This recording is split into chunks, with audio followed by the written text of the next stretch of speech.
Terus rungokno gitu. Jadi problem utama kanjeng Nabi Muhammad sallallahu alaihi wasallam ketika memaklumatkan diri jadi nabi niku piyambake niku wong Arab. Arab niku tiyang Mekah. Wong Mekah niku terkenal ummiyah. Ummiyah niku goblok-goblok, tidak terpelajar. Sehingga itu menjadi masalah besar bagaimana mungkin seorang nabi Sayyidul Awwalin wal Akhirin kemudian dari daerah yang sangat minus pendidikan apa? Minus pendidikan. Sehingga ketika Nabi memaklumatkan jadi Nabi itu orang pertama protes itu orang Yahudi. Makanya masyhur, andai kan Muhammad itu Nabi dan ada Nabi akhir zaman, pastilah kita. Cara pikiran Yahudi pastilah kita. Karena orang Yahudi kita tahu Yahuda bin Yakub bin Ishak bin Ibrahim. Eling-eling napa? Yahuda bin Yakub bin Ishak bin Ibrahim. Nah Yahuda ini dulur barpe Nabi Yusuf. Sinten? Dulur barpe Nabi Yusuf. Sehingga secara nasab itu terus dimasalahkan Nabi. Nah, karena Nabi itu dimasalahkan, delalah kersane pangeran, mbah-mbah Nabi itu punya tradisi yang menunjukkan bahwa beliau itu tidak pernah bohong. Misalnya yang paling dekat kita tahu adalah Muhammad bin Abdullah bin Abdul Muthalib. Abdul Muthalib ini orang yang suka tawaf ning Ka'bah. Suka tawaf di Ka'bah, kemudian ada pintu di Mekah namanya Babu Syaibah, apa? Babu Syaibah atau Babu Bani Syaibah. Terus sampai tok wau Ilyas. Ilyas itu wahwa awaluman ahdal budna ilar rihabil haramiyah. Ada tradisi memberi hadiah ke Ka'bah.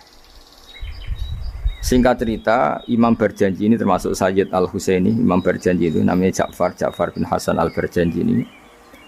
Beliau berpendapat atau memaklumatkan ulang bahwa Muhammad jadi nabi ku wajar. Mergo hakikate Muhammad adalah turunan Nabi Ibrahim alaihissalam. Berarti sama dengan klaim mereka kalau mereka mintoriki Ishak, ya, nabi-nabi kayak Nabi Yusuf kan mintoriki Ishak. Berarti kan Yusuf bin Yakub bin Ishak bin Ibrahim. Dan kita tahu secara mujma' alaih Ishak ini punya saudara lebih tua namanya siapa? Ismail. Nah, Kanjeng Nabi ini zuriyahnya sinten? Ismail. Lalu itu butuh data empirik, data bahwa Ibrahim itu pernah di Mekah. Kalau betul orang Mekah itu turunan sinten Ibrahim, maka butuh bukti empirik. Bicara saniki artefak nopo-nopo bukti-bukti yang pernah menunjukkan Ibrahim di Mekah.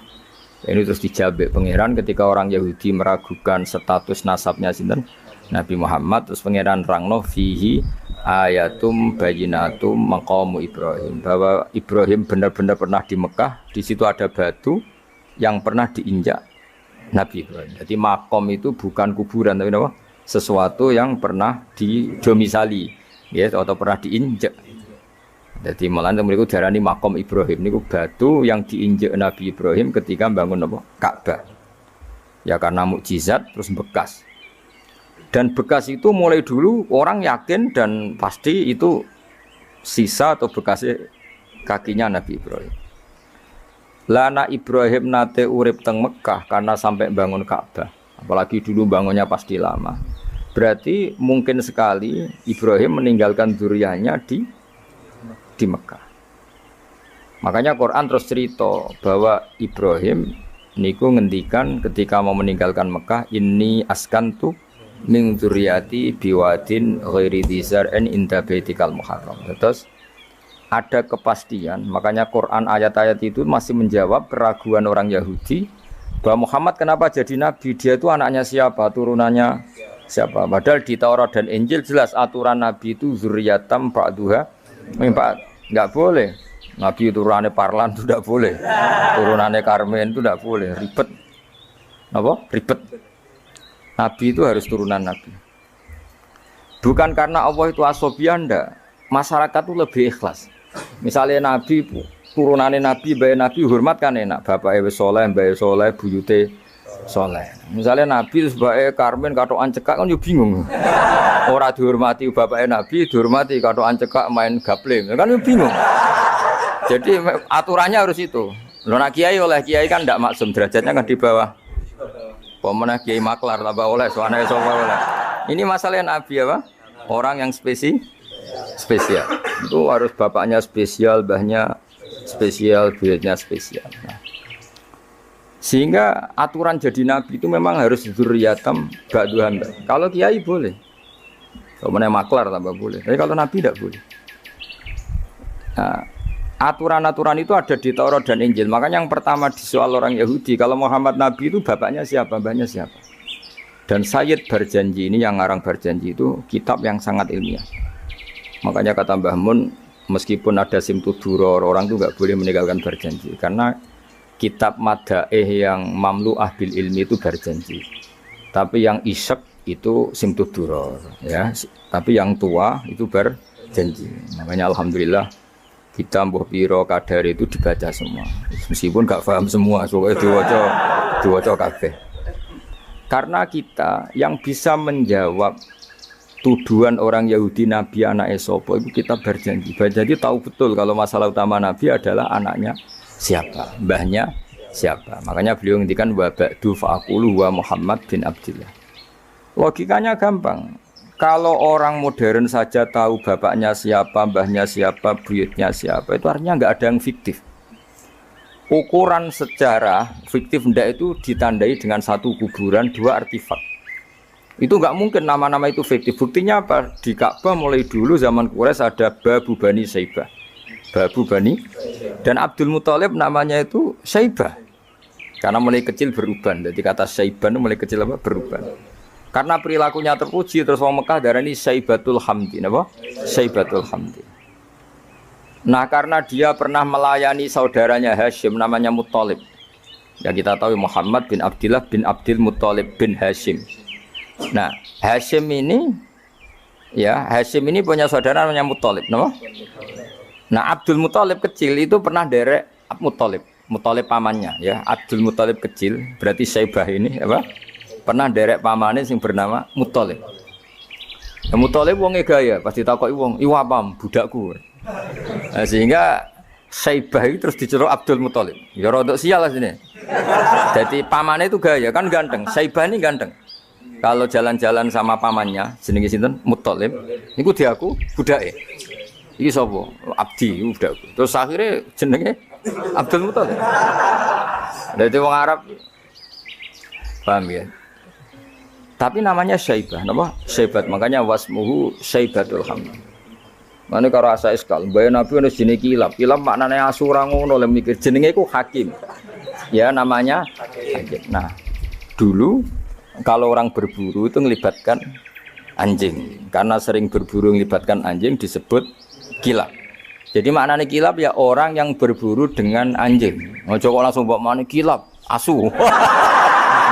Oh, kasus oh. Kasus. Makanya itu hebatnya Imam Barjanji. Beliau darani wasmuhu Hakim bin Murrah. Jenenge kilab iku Hakim. Ya paham napa? Jenenge kilab niku Hakim.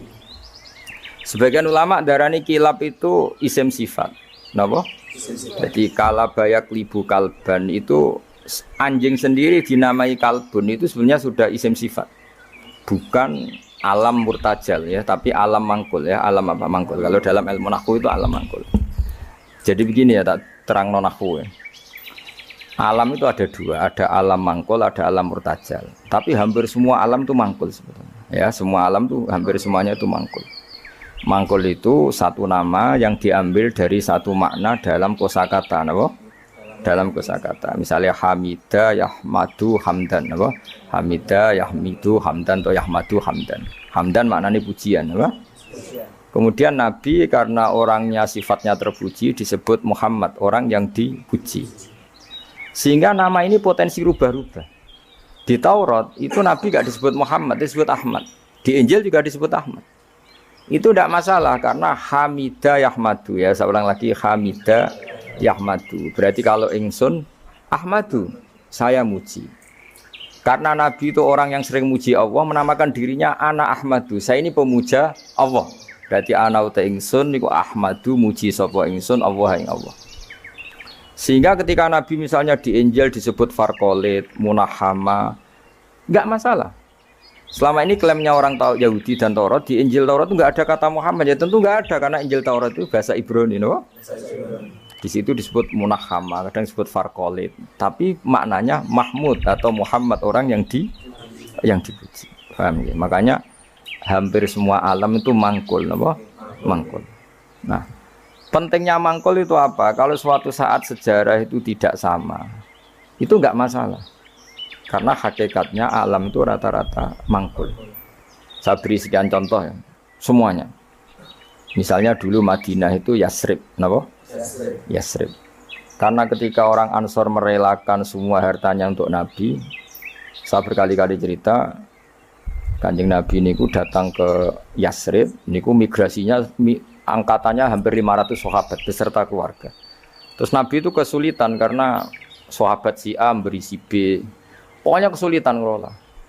Karena kesulitan ngelola, terus orang-orang Yasrib bilang, ya Rasulullah, hadhihi madinatuka taf'alu fiha ma tasa. Sudah engkau tidak perlu pamit per personal. Misalnya Nabi mau titip Abdurrahman bin Auf dititip no si A, yang Abu Bakar dititipkan si B, yang Umar dititipkan si C. Kan kesulitan Nabi. Karena Nabi harus mikir yang punya tanah siapa, harus pamit kepada siapa, karena semuanya pendatang.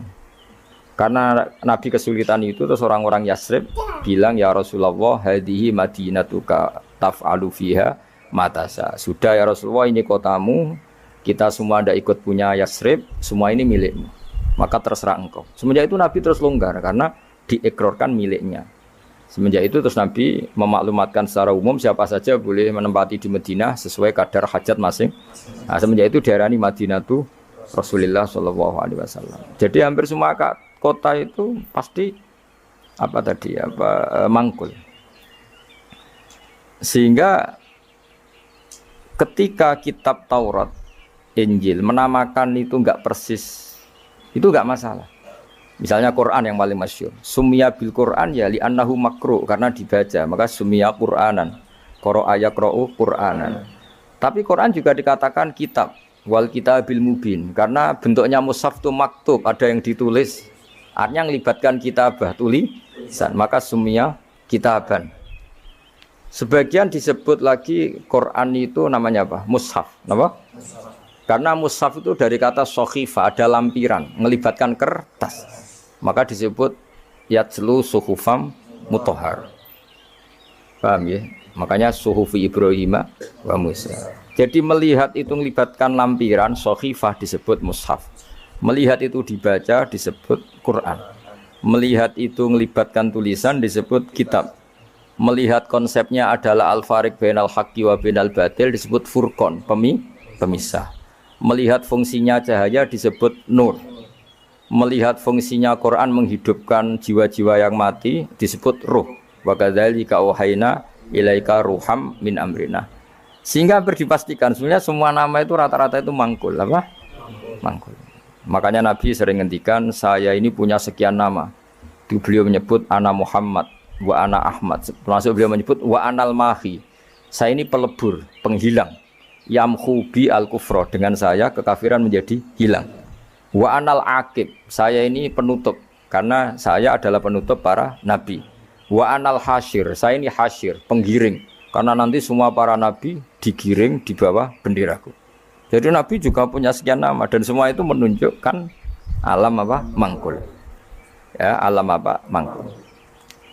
Nah sekarang asmani babai nabi itu jelas gak fiktif karena tadi orang Arab tahu semua orang kafir pun tahu. Kalau di Mekah ada Babu Bani Syaibah, pasti ada orang bernama Syaibah karena ada Bani Syaibah, turunannya Syaibah. Dan itu siapa? Abdul Muttalib. Dan itu siapa? Abdullah. Itu siapa? Muhammad. Dan itu butuh bukti artefak. Makanya terus Allah menjawab fihi ayatum bayyinatum maqamu Ibrahim. Nah, bukti setelah Ibrahim, kan Ibrahim akhirnya kembali ke Palestina atau ke Syam. Lalu buktinya apa? Kalau dzurriyyahnya Ibrahim itu ada di Mekah, terus Nabi Ibrahim dimaklumatkan oleh Quran bahwa beliau sempat ngendikan ini askantu min dzurriyyati biwadin ghairi dzar in inda baitikal muharram. Ya Allah, sebagian anak turunku tak letakkan di Mekah. Itu kalimat min dzurriyyati itu kalimat yang paling objektif. Ada kata min, sebagian. Karena kalau Ibrahim bilang dzurriyyati maka bohong karena ada Ishak yang di Palestina. Paham ya? Makanya disebut min, bahwa sebagian anakku tak letakkan di sini. Karena sebagian yang lain di Palestina. Maka kata min dzurriyyati ini bukti bahwa Quran itu mukjizat betul, yaitu memang faktanya Ibrahim itu ada yang di Palestina, yaitu Ishak, sinten? Ishak, yang di Mekah Ismail. Nah ini disebut min dzurriyyati, apa? Min dzurriyyati. Terus Ibrahim ngendikan di wadin, di lembah. Sebab itu Ka'bah itu di cekungan paling bawah. Bukti sejarah juga membuktikan seperti itu. Mulane kula seneng Ka'bah kena banjir bolak-balik rubuh niku kula seneng. Karena mboten seneng dari segi cemoan mboten. Itu bukti empirik. Iku hikmahnya kena apa Ka'bah rubuh bolak-balik. Andai kan enggak rubuh bolak-balik karena banjir, orang susah nyari sejarah. Ketika Nabi umur 35 Ka'bah rubuh mergo banjir. Zaman Umar ya rubuh. Karena tadi Ka'bah itu di cekungan paling bawah. Quran memaklumatkan bahwa Ka'bah itu biwadin, di cekungan paling bawah.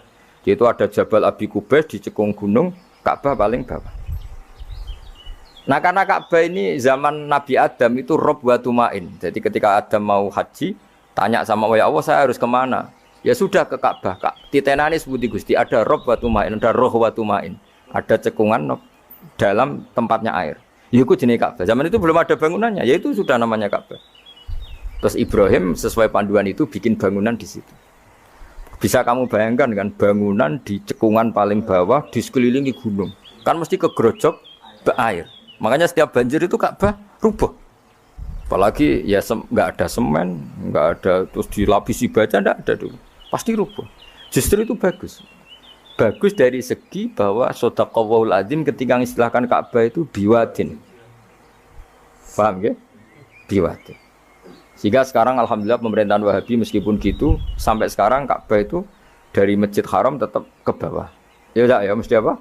Ke bawah, tetap di cekungan. Sampai sekarang desainnya Ka'bah tetap ya kita di Masjid Haram masuk itu nanti kalau mau ke Ka'bah pasti turun ke bawah sampai sekarang. Guling-gilingan statusnya Ka'bah itu biwadin ghairi dzar'in inda baitikal muharram. Lah ini penting. Sehingga orang-orang yang mengingkari nubuah pun percaya kalau Muhammad turunan Ibrahim karena semua data mengarah itu. Jadi Ka'bah kena banjir ana hikmah. Aja kok malah nggo ilmu jaduk jare omahe pangeran kok rubuh. Ora sing jaga sapa? Wong goblok. Jadi Allah kalau bikin sesuatu itu pasti hikmahnya besar. Baru era Umar terakhir di kebijakan Jabal Abi Qubais itu dijebol supaya air tersalur keluar, tidak semuanya mengarah ke Ka'bah. Tapi itu bagus. Ijtihadnya Umar ya bagus. Tapi kenapa zaman Nabi ijtihad itu tidak ada? Memang nggak perlu ada zaman itu. Karena justru rubuhnya Ka'bah mergo banjir itu bukti benar-benar biwadin. Karena di cekungan paling bawah, maka rawan kena banjir.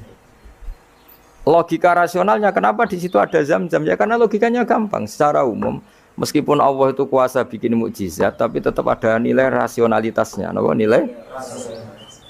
Karena Ka'bah itu di cekungan terbawah, maka mata air ya di situ. Paham ya? Makanya zam-zam ya dekat Ka'bah. Meskipun Allah bisa bikin air di puncak gunung, tapi itu kan mboten lucu, maksudnya normali sumberan ning cekungan. Kan ora lucu. Banyu kok milih munggah kan ora lucu. Darani sulapan malah ribet kan. Jadi Allah itu meskipun kuasa melakukan apa saja tetap ada ajro ala matrodil adat atau ala mutarodil adat. Sesuatu dibikin itu sesuai adat. Nah termasuk adat orang soleh itu turunannya orang soleh, turunan saleh. Makanya dzurriyatam ba'duha. Makanya jogeman, kalau suwun jogeman ninggal berjanji. Karena kitab berjanji itu yang paling madhu Nabi, muji Nabi min haitsul ilm. Sangat fanatik menjawab gugatan pada Nabi dari segi ilmiah. Termasuk beliau yang kalau kita ahli sunnah kan yakin bapaknya Nabi, bayi Nabi sampai Nabi Adam semuanya mukmin. Nah, kalau ada kubu sebelah yang darani bapaknya Nabi nin roko, bayi Nabi nin roko itu pasti kita tentang. Karena wa kaifala wasayyidul akramu sallallahu alaihi wasallam wasitatul muntaqo. Bagaimana kamu katakan bapaknya Nabi kafir, bayi Nabi kafir sementara diliwati Nur Muhammad.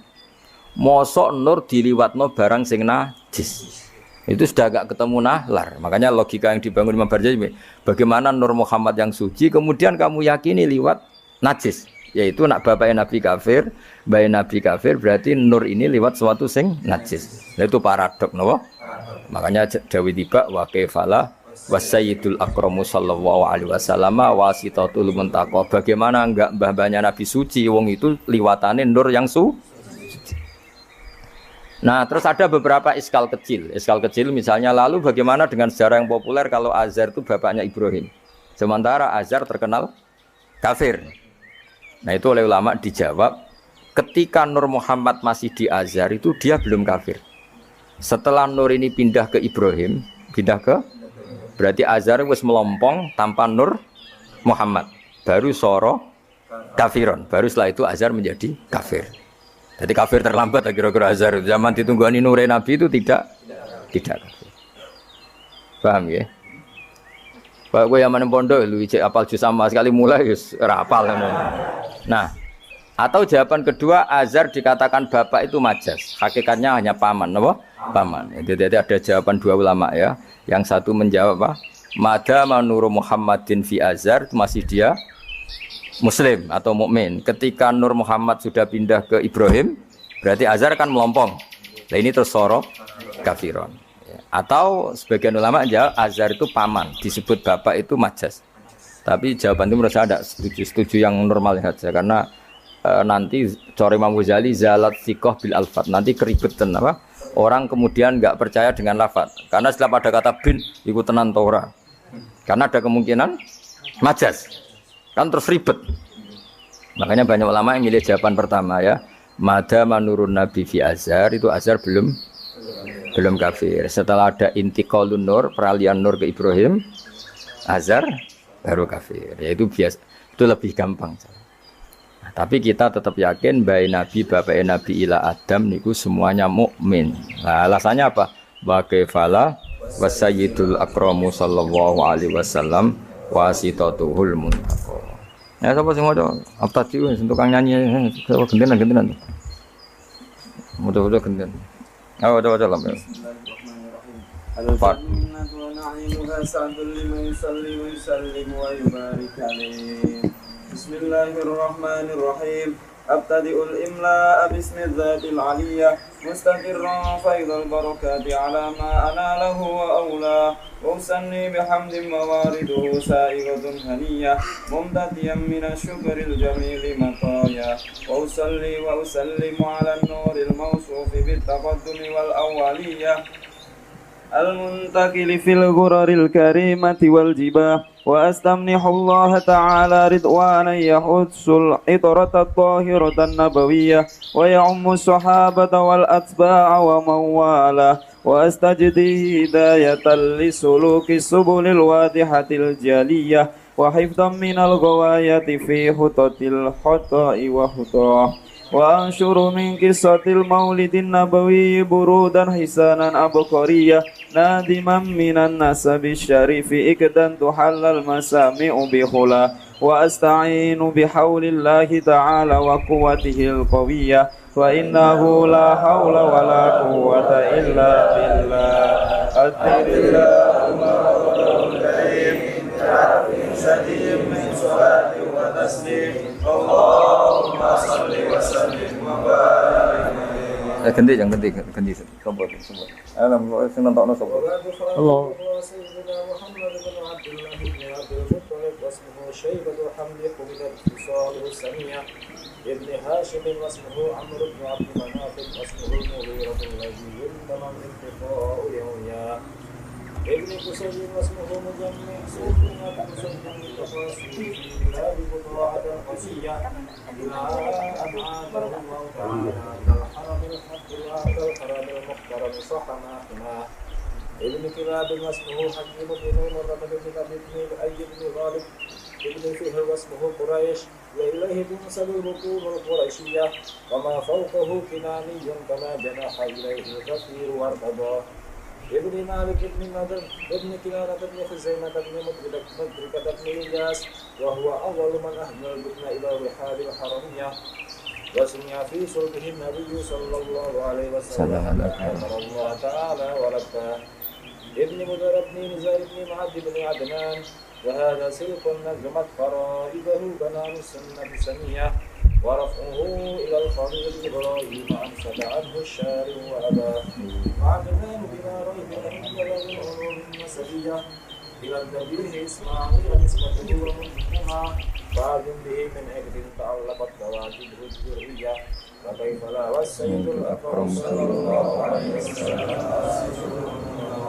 nasabun aja.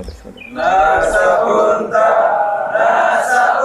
tasibul ula bil ula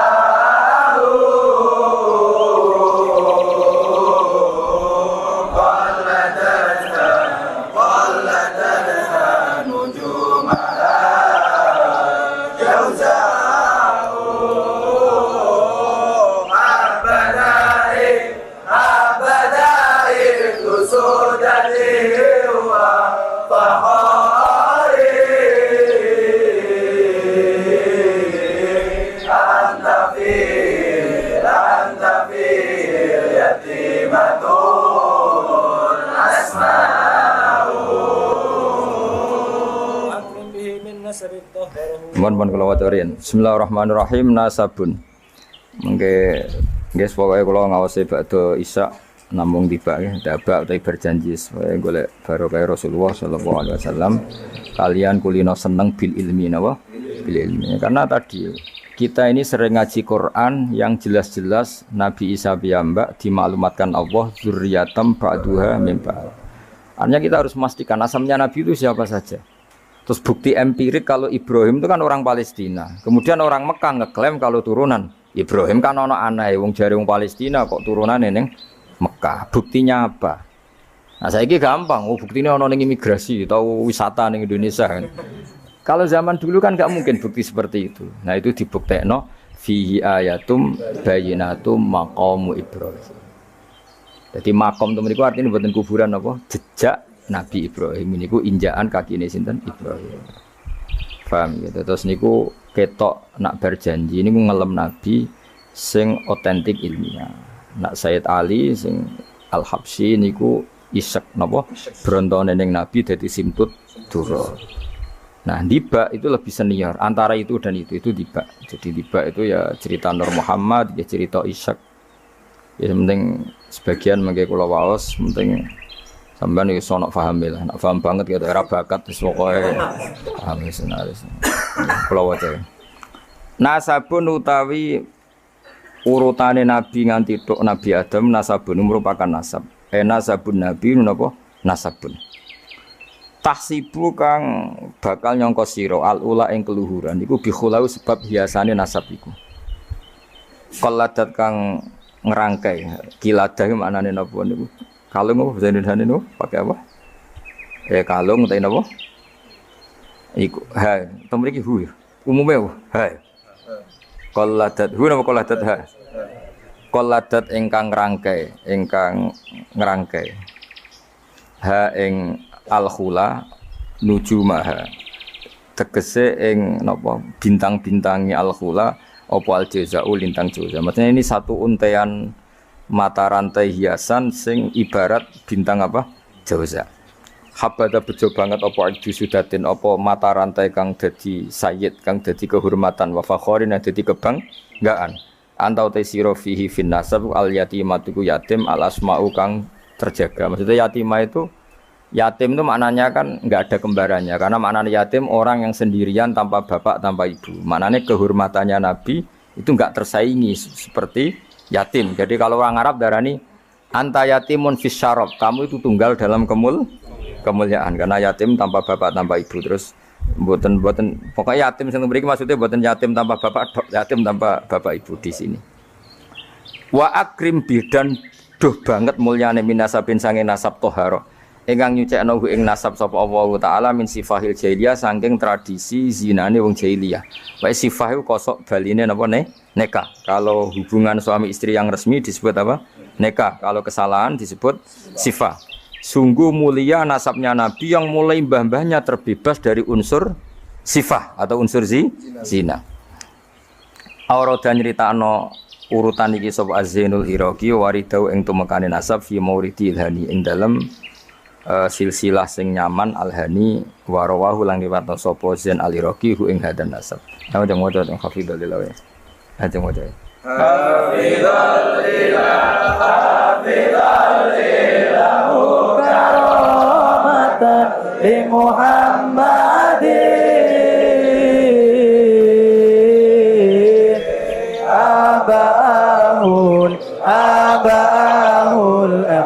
jada saunan bismi tarakus sifah apalah yusibhum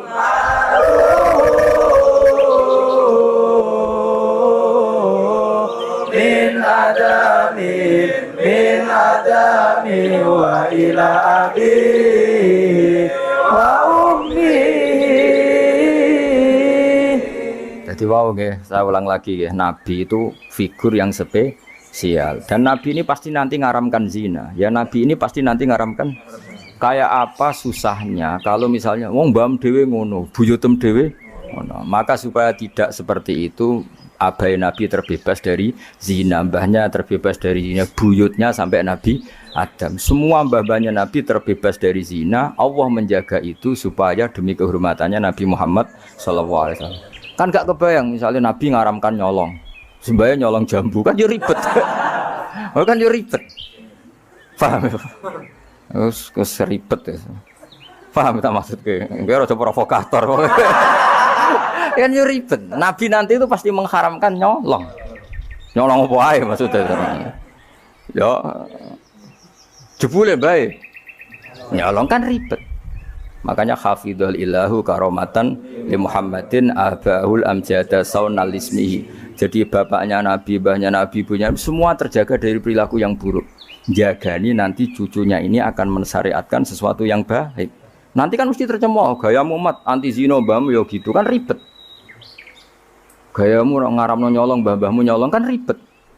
Sehingga untuk menyelamatkan namanya Nabi itu didesain Allah turunane wong soleh, mbaya soleh, buyute soleh. Iku jenenge napa? Hafidhul ilahu karamatan li Muhammadin abahul amjada saunal ismi.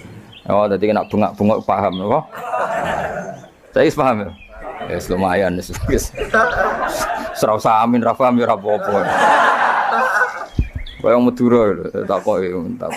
Kamu tahu ini larangan? Enggak tahu, Pak. Kenapa? Enggak bisa baca. Loh, kenapa enggak bisa baca? Kalau bisa baca jadi polisi, Pak. Nah, kena paham malah jadi kiai. Pantasnya ora paham bener. Sementing bengak-bengok rame-rame Islam no? Ya jadi saya ulang lagi ya, Nabi ini itu pasti nanti mengharamkan zina. Kan nanti mesti keweleh nak bapak dhewe, mbah dhewe buyute zina. Maka supaya Nabi kekasih Allah gak keweleh, bapak ya ora zina, mbah ya ora zina, kuwabe ora zina. Sebut tarakus sifaha falam yusibhum aruhu min adami wa ila abihi wa ummi. Jadi mbah-mbahnya Nabi tidak pernah zina. Itu dimulai dari terutama Kanjeng Nabi ya tentu bapaknya sampai Nabi Adam. Nanti corong jawab ben gak keweleh napa? Ben gak keweleh. Ya mau misalnya kayak hafid terus di bapak mau Fatihah ra iso isin padahal trimo kia. Apa bayangkan kalau itu Nabi. Nah, kan makanya Nabi itu dipersiapkan spesial. Makanya kita ahli sunnah ciri khasnya apa? Orang yang meyakini mbah-mbah Nabi mukmin dan terbebas dari dosa syirik dan dosa-dosa besar. Karena karomatan de Muhammadin itu sebagai bentuk penghormatan terhadap Muhammad. Nah, misalnya kendaraan Nabi itu sayyidul awalin wa akhirin. Tapi dhisik bae biasa gaple. Yo kacau. Kacau gak? Kacau kan paradok. Nabi ku sayyidul awalin wa akhirin, tapi bae tukang adu pitik. Wah yo ribet. Ribet banget. Ribet. Nah, mulane nazuman iki nazuman sing kita memaklumatkan bahwa Nabi itu figur yang luar biasa. Ya sing mbok nyanyakno nak malam Jumat itu. Aku kadang yo iskal iku ora paham kok bianter. Ya wis gak apa-apa wis nggo rame-rame napa. Saya tak warai ben rodok dong. Lho kula Kangkang nak tibaan sering nangis. Mergo paham. Tak angen-angen enak sira paham. Mergo ora perlu nangis napa. Kok banter-banter swara lagune beda-beda. Padahal kalau berjanji dibaca itu Nabi sebenarnya hadir. Tapi yang dibaan yang kayak apa enggak tahu. Sing jelas ora dibaan mungkin. Serah apa cukup wis penting seneng Nabi napa.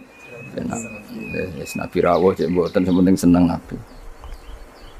Bang rawuh ora raimu malah bingung. Maksudnya hafid kok raine gak meyakinkan. Malah ribet to. Sekarang wallah sementing untuk syafaat Kanjeng Muhammad sallallahu alaihi wasallam.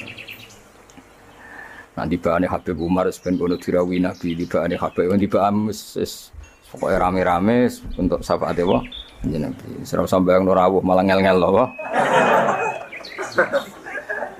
Hafidho jaga sapa ilahu pangeran. Nggih, hafidho jaga sapa ilahu pangeran. Oleh jaga karomatan, mergo dadi kehormatan di Muhammadin ke kanjeng Nabi Muhammad. Apa jaga abau ing mbahe Nabi. Abau dalam bahasa Arab ya bapak, mbah, buyut itu wong Arab nak derene apa? Aba. Mulane Nabi Adam ya kita nami ji abina Adam, bapak kita Adam, padahal kita sampai Adam itu wis beribu-ribu tapi istilahnya tetap abina Adam. Abahu ing bapak mbahe buyut-buyute kanjeng Nabi. Jadi artinya gini, jangan sampai kamu di keyakinan sing dijogo pas bapak etok. Mbahe ora keliru, aba di sini apa? Wis pokoke bapak, mbah, buyut iku wong Arab nak darani apa? Aba. Kayak kita darani Adam ya napa? Aba. Darani Ibrahim millata abikum Ibrahim. Padahal kita dengan Ibrahim kan terpaut jauh. Allah istilahkan kita juga millata abikum Ibrahim, bahwa bapak tauhid adalah Ibrahim. Al-amjada kang luhur-luhur. Jadi mbah-mbahnya Nabi terbebas dari syirik, dari zina, dari nyolong, dari macam-macam. Mergo saunan krana jaga ismihi maring asmane Kanjeng Nabi Muhammad sallallahu alaihi wasallam ya. Hafizul ilahu karamatan li Muhammadin abahul amjada saunal lismihi. Taroku padha ninggal sapa aba. Taroku padha ninggal sapa aba, ninggal as-sifaha ing perzinaan. Mereka semua mbah-mbahnya Nabi mulai bapaknya, mbahnya, buyutnya semuanya ninggal as-sifaha ing perzinaan. Falam yusib mongko ora mekenani asoba yusibu. Terus kena lam napa lam yusib. Falam yusib mongko ora mekenani hum ing para mbah-mbahe Nabi apa aruhu apa cacate zina, cacate sifah. Mergo min Adam min saking mulai Nabi Adam wa ila abi tumeka maring abahe Nabi wa ummihi lan ibune Kanjeng Nabi. Mergo kabeh iku hafizul ilahu karamatan li Muhammadin abahul amjada saunal ismihi. Sarotun utawi mbah-mbahe Nabi iku figur-figur sing terhormat. Sarot iku jaman. Sarotun te mbah-mbahe Nabi iku figur-figur sing terhormat.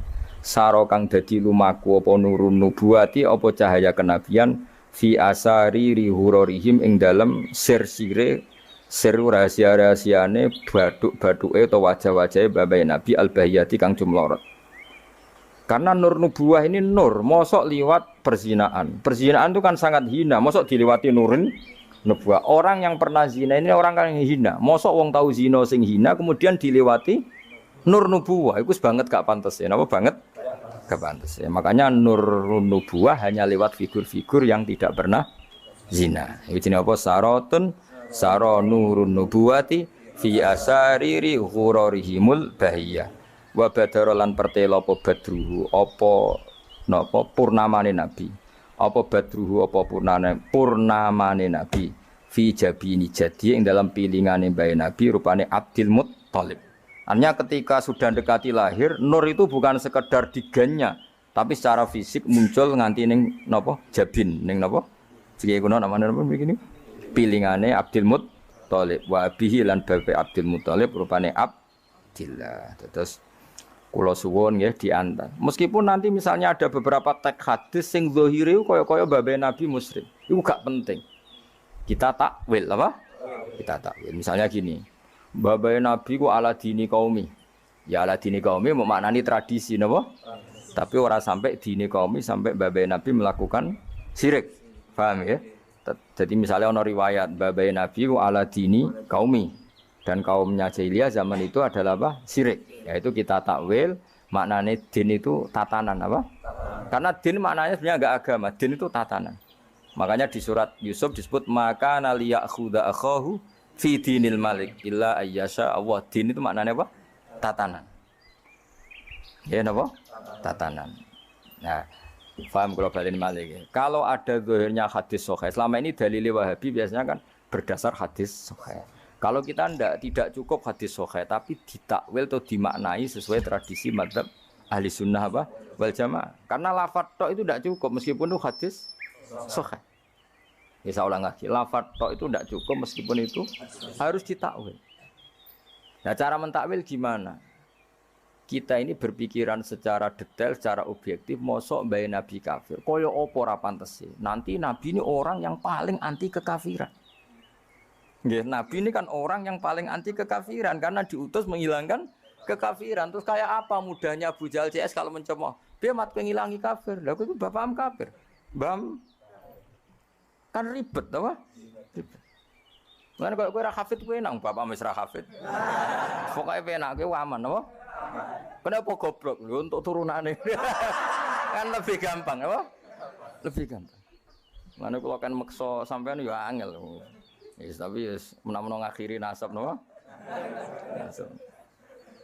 Jadi kowe sampeyan iso critane putumu, terakhir gak goblok iku aku. Lah piye no Pak? Dhisik mbah cek goblok. Buyotem sing berhasil mengakhiri iku aku. Ya dadi eling-eling ya. Terus teks hadis sohaila iku ora jaminan maknanya seperti itu. Makanya baca sarah. Lah sarah itu nanti yang mentakwil napa? Yang mentakwil. Karena tidak segampang itu ya dalam memaknai hadis. Wae kita maknani hadis anut tradisi mazhab ahli sunnah napa? Wal jamaah.